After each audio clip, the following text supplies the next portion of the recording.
उस रात विलियम की प्रेमिका अचानक मिलने आई। हेलेन ने बचने के लिए मदद मांगने की कोशिश की, लेकिन विलियम ने तेजी से उसका मुंह दबा दिया। यह मदद मांगने का एकमात्र मौका था। हेलेन जोर से संघर्ष करती रही, लेकिन बिना पैरों के वह कमजोर थी और विलियम उसे जगदौजने में सफल हो गया। विलियम ने अपनी प्रेमिका के साथ बेरुखी से बात की और ब्रेकअप का जिक्र कर दिया। प्रेमिका थोड़ी हैरान हुई, लेकिन वह ज्यादा विवाद करने वाली नहीं थी। उसने तुरंत वहाँ से जाने का फैसला लिया। हेलेन, जो फिर से मदद मांगने में विफल रही थी, उसे मारने की इच्छा रखने लगी। विलियम के गले पर उसके हाथ को देखकर विलियम के मन में एक बार फिर खतरनाक विचार आया। जब हेलेन अगली बार होश में आई, उसके दोनों हाथ भी गायब थे। हेलेन पूरी तरह से पागल हो गई, लेकिन वह और क्या कर सकती थी। बिना हाथ पैर के मरने की भी उसकी इच्छा अधूरी थी। यहाँ तक कि वह विलियम के प्रति नाराजगी जो झलकाती थी, उसका उस पर कोई हानिकारक असर नहीं पड़ता। शायद विलियम को इस बात का एहसास था। उसने हेलेन की देखभाल करने में कोई कमी नहीं छोड़ी, लेकिन हेलेन की आंखों में जमी नफरत देखकर उसने खुद को दोषी महसूस किया। यहाँ तक कि उसे लगने लगा कि वह अपने जीवन का अंत करके हेलेन से माफी मांगे। हेलेन के भीतर की दयालुता ने उसे पड़ोसते देख मौत को गले लगाने से रोक दिया। इस कदम ने हेलेन के दिल में विलियम के प्रति थोड़ी जगह खोल दी। उसने धीरे धीरे विलियम के पास आने को स्वीकार करना शुरू किया और विलियम के प्रति आकर्षण महसूस करना शुरू किया। उस रात सब कुछ तय हो रहा था, लेकिन हेलेन हाइलोन का बॉयफ्रेंड अचानक आ गया और जब उसने 4 भारी भौं वाली हाइलोन को देखा तो उसकी आंखों पर भरोसा करना मुश्किल था।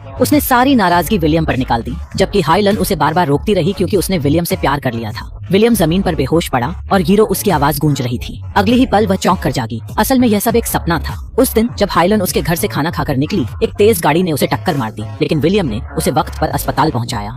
बिंगफंग में जाकर उसने पूरी तरह ठीक हाइलन को देखा और बहुत राहत महसूस की। शुक्र था कि यह केवल एक सपना था। वह अपनी अंदर की भावनाओं को रोक नहीं पाया और बिंगफंग छोड़कर वहां से निकल गया।